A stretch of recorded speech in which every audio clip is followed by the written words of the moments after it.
Well, on Richo tonight, the first guest is Josh Frydenberg. I spoke to him just a little while ago from our Canberra studio. Now, Josh Frydenberg, I think, is one of the coming stars of the Liberal Party.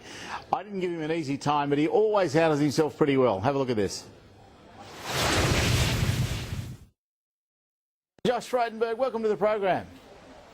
Nice to be with you, Richo. Now, before I get on to some of your direct matters, obviously this is a big time in politics, especially for you and your party with the budget about to hit. I don't know if you heard the interview that the Prime Minister did with Neil Mitchell on radio in Melbourne yesterday, but I'm frankly embarrassed at some of the answers that he gave. Now, I want to ask you the same question that Neil Mitchell asked the Prime Minister, and that is a debt tax a breach of promise? Look, let's not get into whether we're going to have a debt tax, which would be Labor's debt tax, or not, because firstly, I'm not privy to the discussions at the Expenditure Review Committee, but also we haven't seen the announcements that will come on budget night. And I think if we get ourselves in the lather about do we or don't we have a debt tax, then that could be speculation about something which is yet to be known. Yeah, but when the Prime Minister gives an answer like, and this is exactly what he said, by the way, because I just went and checked it, that if there were a temporary tax that only went 4 years, that would not be a breach of promise, which I found almost an embarrassing response. I'm just asking you, do you agree with that response? Well, certainly I agree that we won't be breaching our promises, and let's just see what the announcements are on the night. And I think the Prime Minister's in a very difficult position. He's been presented with a fiscal and budgetary crisis that's a legacy of the Labor government, and we're going to have to take some tough measures, and we're going to be unpopular for them, Richo. I mean, wind the clock backwards to 1996 when John Howard came into office, and we cut spending as a percentage of GDP by 1% in the budget of 1996 and 1.2% in 1997. And we took to the election in 1998 a GST. Now, that made us very unpopular. In fact, we lost 18 seats at the 1998 election. Reform is difficult, but when Labor leaves you such a fiscal mess, you've got to clean it up. And unfortunately, it's up to Tony Abbott and Joe Hockey and the team to introduce measures which will balance our books. Oh, look, I agree with all of that. I mean, I don't even disagree that Labor left behind a problem for you. I mean, I think the problem is now being exaggerated. I think the parameters have been altered to exaggerate the problem, but I'm not going to argue that there was a problem, that Labor's finest years were not 2007 to 2013. I'm not going to argue any of that. But because I would put to you that Australia doesn't really have a revenue problem, it has an expenditure problem, does it not? Well, it's true. We do have an expenditure problem because Joe Hockey pointed out in his speech last week that the IMF detailed the spending commitments of 17 advanced economies, and Australia was the highest rate of spending. Now, that's a real problem for us. If we're higher than Canada and the United States, higher than Korea and Japan, and higher than Germany and France. So we do need to rein in spending. That's why we've been talking about health expenditure. That's why we've been talking about the pensions and the demographic time bomb that Australia is facing. So this does require tough decisions to rein in expenditure, and I'm sure you'll see that on budget night. Yeah, because I mean, the great criticism that I've heard, especially in the last 2 days, if you talk to some of the leading business figures in Australia, and I have, they feel this debt tax, if it was to come about, is wimping it. That instead of making the tough decisions, the permanent ones, to cut the expenditure and leave it out, have it gone forever, then what you do is you fudge it by doing a tax for 4 years, a couple of cents in the dollar, you raise a few billion, but you don't fix the problem. It's a very temporary fix. Well, you're right that reform has to be the priority, and we need to focus on expenditure. But, as you know, previous governments have introduced levies in the past. But let's just not get into the speculation of will we or won't we have a levy. I'll wait for budget night for that. Yeah, well, I mean, so will I. But I think what very happens with governments, and I know you wouldn't ever do anything like this, is that they throw things out into the ether and see what comes back. See what the reaction is, see how people are feeling about it. I think the reaction on this one has been so bad that I'd be staggered if anyone batted on with it, but we shall see in a few weeks' time. But Joe Hockey's been talking this up. I wonder what you think of the communication message, because on the same days he made a speech about the age of entitlement over, which is about the third or fourth time he said that, and I don't necessarily dispute what he's about there. Then you announced $12 billion worth of new fighter planes.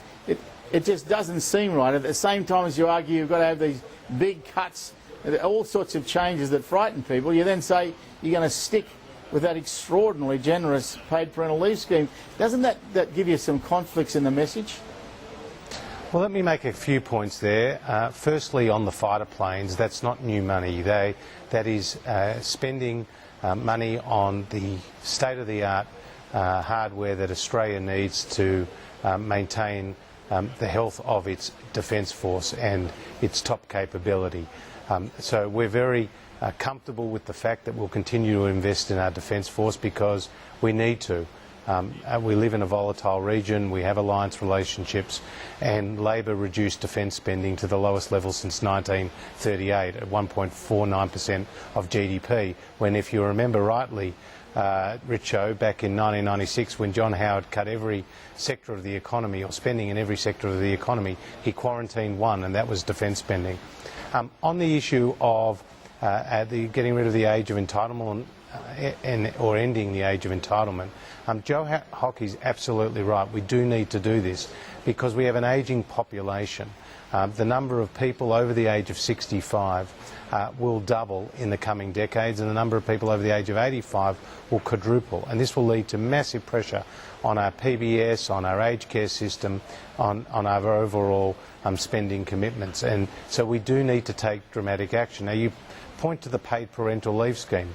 One of the reasons that we are so committed to a genuine paid parental leave scheme is because we need to boost female participation in the workforce. We're well below a comparable country, namely Canada, in the number of women who are in the workforce.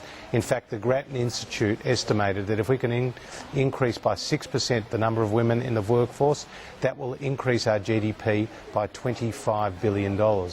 And the Grattan Institute went out over to also point out that the number of working age women in our workforce is around 67% of working age women are in the workforce, compared to 78% of men.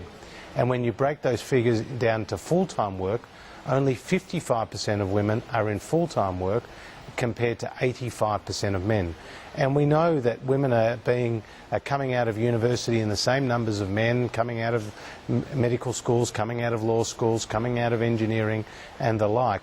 We need to get them into the workforce after they have children, if they have children, to come back to the workforce. And the paid parental leave scheme is a very important part of that commitment. Well, it's interesting because I've actually spoken to a number of your colleagues who actually are hoping and praying that the Senate knock it off because they all know that they can't afford it. But you mentioned Canada. Does Canada have a scheme as well as extremely generous as this one that encourages people to get women in the workforce? Because I think the answer to that's no. Well, no, Canada does have a generous paid parental leave scheme and also generous childcare. But it is as generous as this one? Well, no other country in the world has a minimum wage paid parental leave scheme as Labor introduced. And Labor's one that they introduced was only 18 weeks. Ours is 26 weeks. And the World Health Organisation, Richo, said that a mother needs at least 6 months to spend with her child, and 18 weeks is below that requirement. The other benefit of our paid parental leave scheme is we have superannuation included, whereas Labor's did not. So I think we are certainly world's best practice when it comes to the paid parental leave scheme that we're promoting. It is more generous than Labor's, and that's because Labor was an outlier in the world with a minimum wage paid parental leave scheme that didn't have any superannuation and was only for 18 weeks. Yeah, but it's the sublime of the ridiculous, because you're not going to have the most generous in the world. If Labor had the lousiest, you're going to have the most expensive. No, we've got a scheme that I think will achieve the desired outcome, which is to get more women into the workforce and to boost productivity. Yeah, but it'll still be the most expensive in the world. Nobody has anything like this. Well, a number of countries actually do, Richo, and they have found that it really does have the desired impact. And you don't have to take the Liberal Party's word for it. Go to the Grattan Institute. Look what they've said about the positive impact that occurs to both the country's bottom line in terms of GDP and also in terms of workforce participation by having a genuine fair dinkum paid parental leave scheme. Well, there'll be a lot of families that agree with you, because I reckon they'd all like to have, if I could get 75 grand extra for the 6 months, I think I'd love it. And that's the sort of Well, money you're not going to get 75 now. Some will, as you know, the Prime Minister. Most will get less, I agree, but the facts are that anyone can get that staggers me. Now, I've got one last question for you, because I really do have to go. In terms of your great day where you were cutting all the red tape, I said I'd ask you again. I mean, is it working? Are we now seeing a better economy because of it? Absolutely. What we are seeing now as a result of some of those changes that we've introduced in our first repeal day is more streamlining of approvals process for environmental approvals. What we're seeing now is companies having to go through less red and green tape. We're seeing standardised contractual terms for small business. We're seeing the statute books cleaned up with the removal of 10,000 redundant regulations and legislation. The other significant change, Richo, is the cultural change. And I've had a lot of feedback from business that as they engage now with the Australian Public Service, they've found a real change in culture, a change in attitude, in favour now of deregulating as opposed to re-regulating.